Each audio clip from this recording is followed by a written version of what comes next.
ICT concepts are powerful, but let's be honest, most traders struggle to understand them. Liquidity, fair value gaps, order blocks, they're often explained in a way that feels complicated, even overwhelming.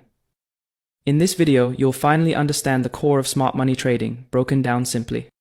You'll learn what liquidity really is and how institutions use it against retail traders, the secret behind fair value gaps, and how to trade them with confidence.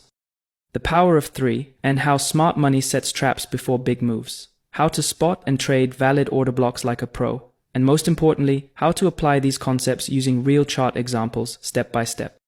By the end of this video, you'll be able to spot liquidity traps and avoid getting stopped out. Trade fair value gaps and order blocks with confidence. Recognize smart money patterns like the power of three. Build entries based on real institutional activity, not guesses. If you're ready to stop trading like the crowd and start thinking like smart money, make sure to like the video, subscribe, and hit the notification bell so you never miss a strategy breakdown. Let's get started. Let's start with the foundation of all smart money concepts, liquidity. Liquidity refers to areas on the chart where there are clusters of pending orders, mainly stop losses. These zones are like magnets for smart money. They know exactly where most retail traders hide their stops, and they aim to collect them. Here's how they do it. You buy at support, right? You place your stop loss just below it. The market dips, stops you out, then flies up.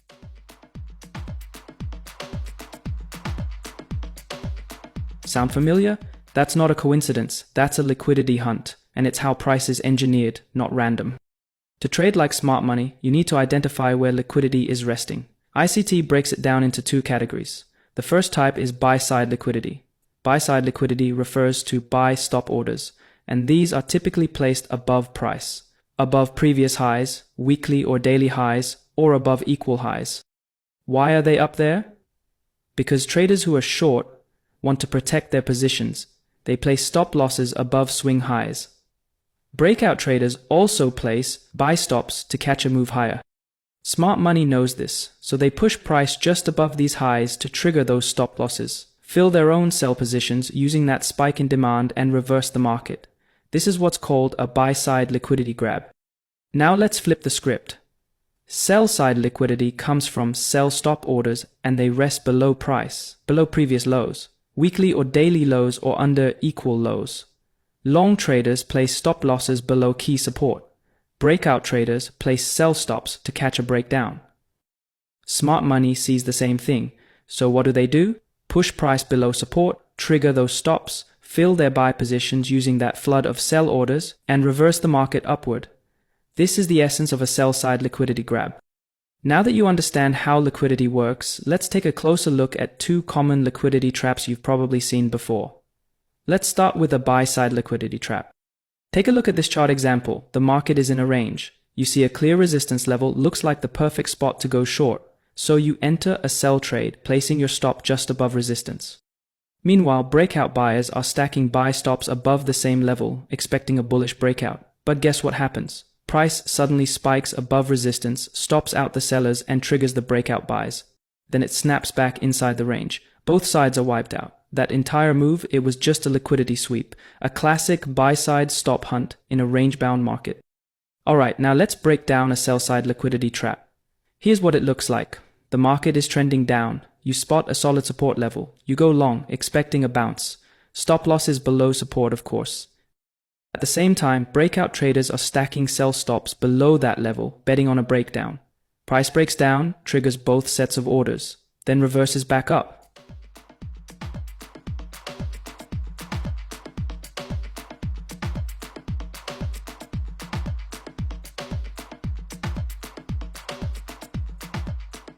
Again, both groups are trapped. The real move starts after the liquidity is cleared. Now, let's dive into a key concept smart money traders use to pinpoint precise entries and exits, the fair value gap. So what exactly is a fair value gap? It's a price imbalance that happens when the market moves aggressively in one direction, so quickly that it leaves behind an unfilled gap between candles. This gap represents an area where price didn't spend enough time, and as a result, it often acts like a magnet, pulling price back for a retest. Traders use these gaps to find high probability entry zones, and, when used correctly, they can give you sniper-level precision.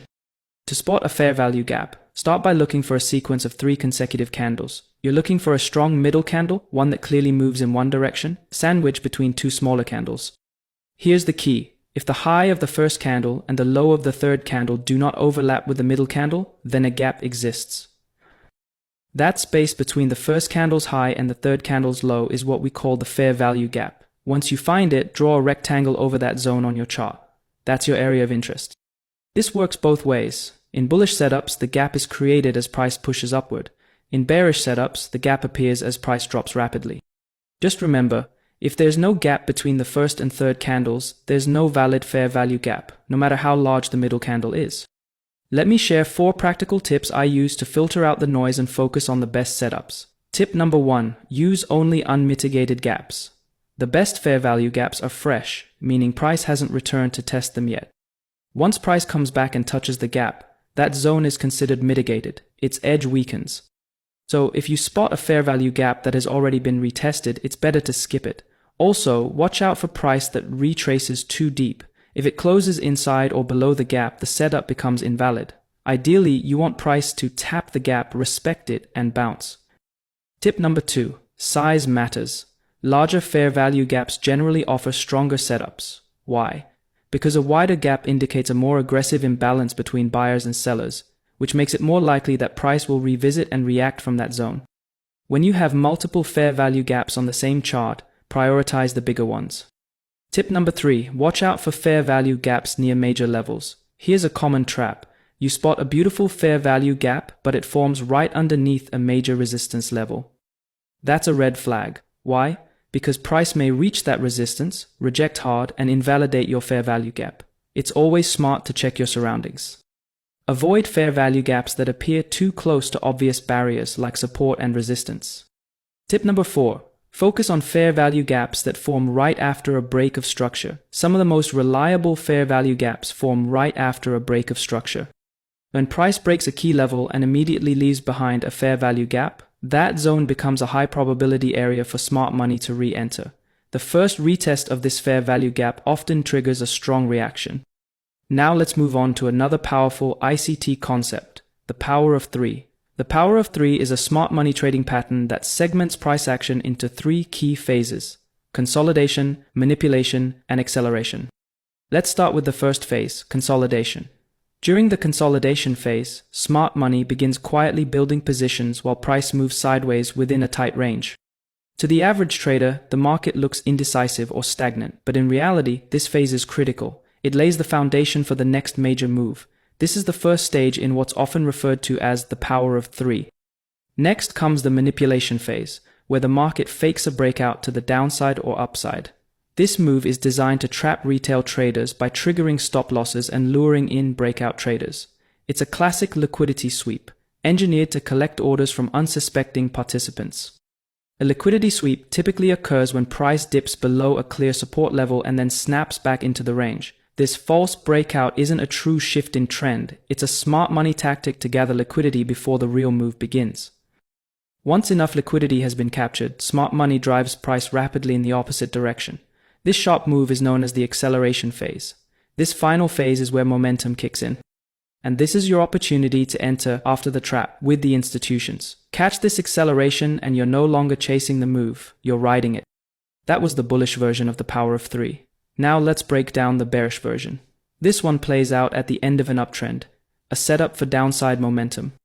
Here's how it unfolds, beginning with the first phase, distribution.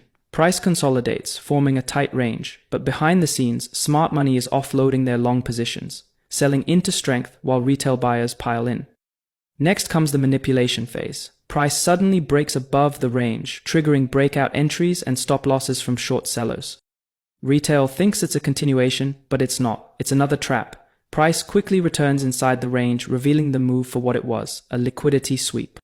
Finally, we enter the markdown phase. Smart money has exited, liquidity has been swept, and there's nothing left but empty space below. This is your moment to catch the trend from the very top, riding the momentum smart money just created. Now let's talk about how to actually trade the power of 3, both bullish and bearish setups. Once you know how to spot it, the next step is timing your entry, managing your risk, and targeting your exit like a pro. When the market is in an uptrend, smart money will eventually begin taking profits. Here's what to look for. First, wait for distribution. Price starts to range after a strong move up. This is where smart money starts offloading positions. Then comes manipulation. Price breaks above resistance, triggering breakout buys and stop losses from sellers. Watch closely. If price closes back inside the range after that breakout, that's your signal. It's a liquidity sweep, not a true breakout. Your entry is on the close of the candle that returns inside the range. Place your stop loss just above the high of the breakout candle. Your target? The next major support level. This setup lets you ride the markdown, the acceleration phase to the downside, after smart money has trapped retail traders.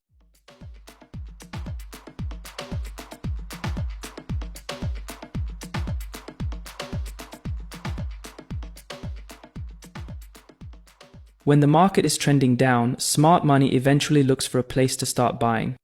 Here's how to spot the reversal. Watch for the accumulation phase.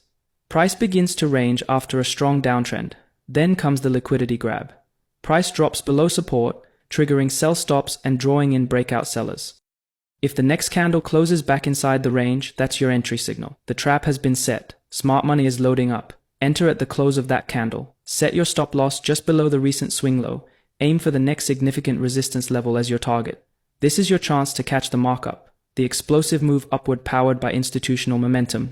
Now let's move on to another key smart money concept, order blocks. Let's break it down in simple, powerful terms. An order block is a zone on the price chart where major players like banks, hedge funds, and other institutional traders have placed a large number of buy or sell orders. These are not your everyday traders. These are entities with millions, sometimes billions of dollars at their disposal. So when they enter the market, their impact is visible. Have you ever seen price shoot up or drop sharply from a specific level with force?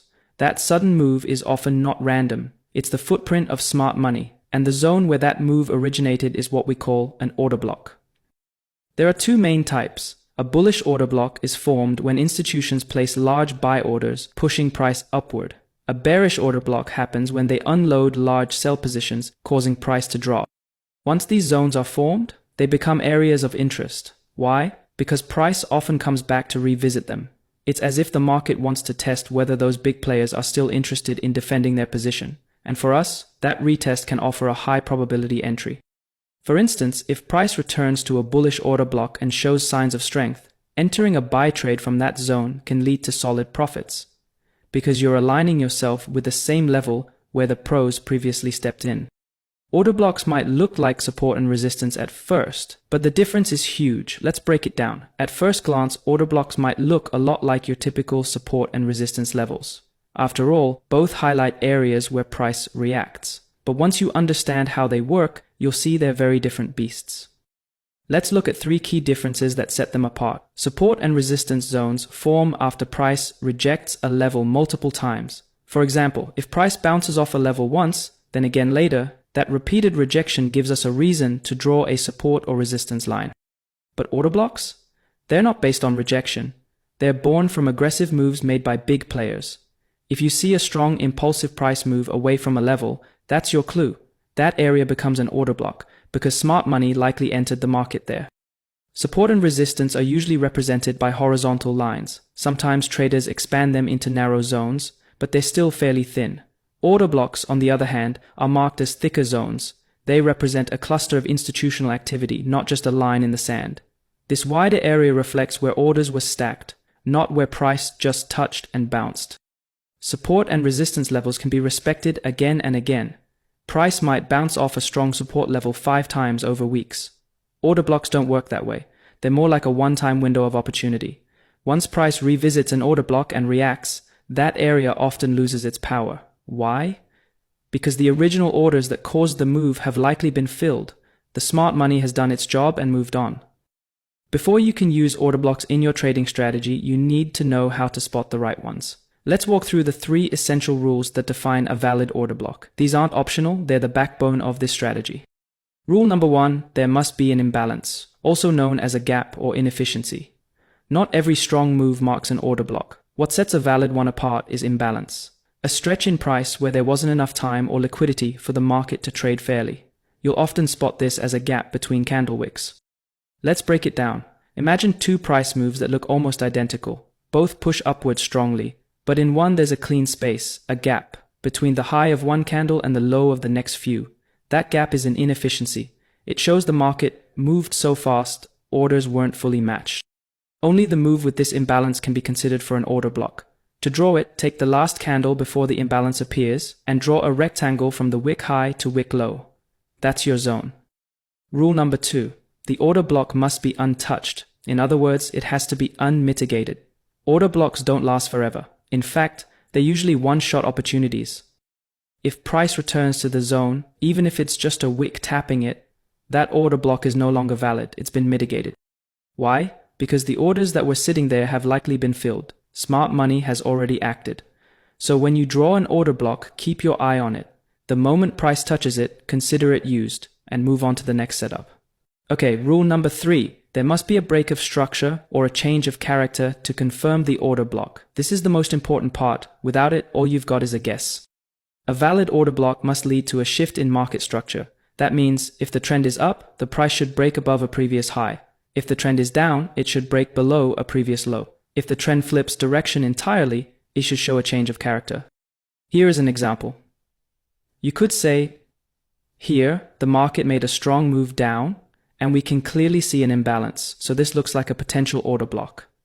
But for this order block to be valid, we need confirmation through a break of structure.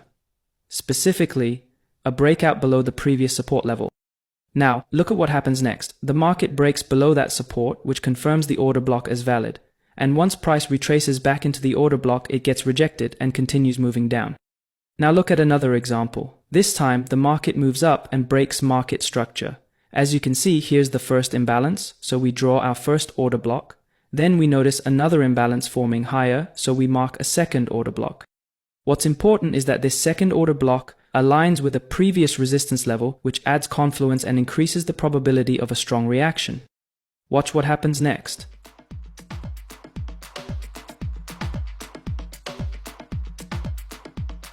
The market retraces back into the order block, gets rejected, and then continues moving higher, confirming that the order block was valid and supported by the former resistance now acting as support. That's it for today's video on ICT concepts. If you found it helpful, don't forget to like, subscribe, and turn on notifications so you never miss the next strategy breakdown. Thanks for watching, and I'll see you in the next video.